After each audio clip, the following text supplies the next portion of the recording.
Hello everyone, আমি মৌ। আমার নতুন দিনের আবার একটা নতুন ভিডিওতে তোমাদের সবাইকে এত এত ভালোবাসা। তো দেখো, আজকে বিকেলে আমরা গিয়েছিলাম একটু পার্কে। তো পার্কে আমি গিয়েছিলাম, তোমাদের দাদা, মানি আর দিদি, জামাইবাবু, আমরা 5 জনে গিয়েছিলাম পার্কে। তো পার্কে গিয়ে মাম্মামের একটাই বায়না, ও কারো হাত ধরে হাঁটবেও না, কারো কাছে থাকবেও না। ওর মানিকে পেয়ে গেছে মানে ওর মানির সাথে হাঁটবে আর ও মানির সাথেই যাবে। হাঁটতে পারছে না, এক পা এক পা করে তবু হাঁটবে। তবু আমি একবার হাতটা ছেড়ে দিয়েছিলাম।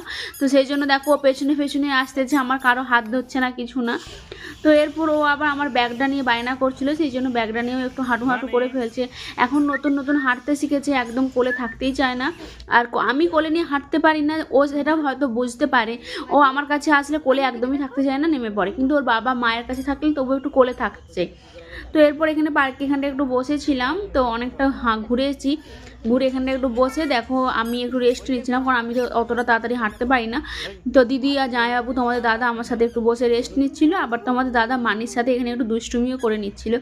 ওর মোনাকে ভীষণ ভালোবাসে, আর মোনা যাই করুক ও তাতেই হাসে। আমরা কিছু করতে হলে তবে একটু একটু কাঁদু কাঁদু করে, কিন্তু ওর মোনা কিছু করলে এখনই কান্না করে না। আর গাছে এগুলো কি ঝুলছে বলো তো? বাদুর। এত বাদুর পার্কের মধ্যে যে কোথাও একটু শান্তি বসা যায় না। তো দেখো, তারপর তোমাদের দাদার হাত থেকে এই ফুলের মালাটা আমি পেয়েছি এই প্রথমবার, সেই জন্য হাতে নিয়ে একটু সোয়াপ করে ফেললাম। তো তারপর সন্ধ্যা হয়ে গেছিলো, তারাও বাড়িতে চলে গিয়েছিলো, আমিও বাড়িতে এসে রাতের একটু খাবার বানিয়ে নিচ্ছি।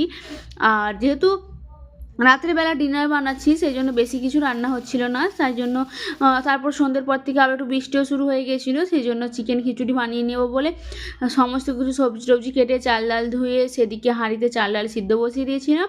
দিয়ে এরপর এখানে মাংস, আলু, ফুলকপি সমস্ত কিছু একসঙ্গে ভালোভাবে মশলা কষিয়ে খিচুড়ির মধ্যে দিয়ে দিয়েছি। এবার মিনিট 10 ফুটিয়ে নিলে রাতের ডিনারটা একদম রেডি হয়ে যাবে।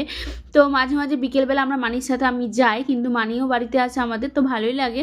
তো আজকের দিনটাও খুব ভালো কাটলো। তোমাদের দাদাভাই যেহেতু বিকেলবেলা বাড়িতে ছিল, এরপর খিচুড়ি বেড়ে নিয়ে দুজনে রাতে ডিনারটা করে নিলাম। টাটা।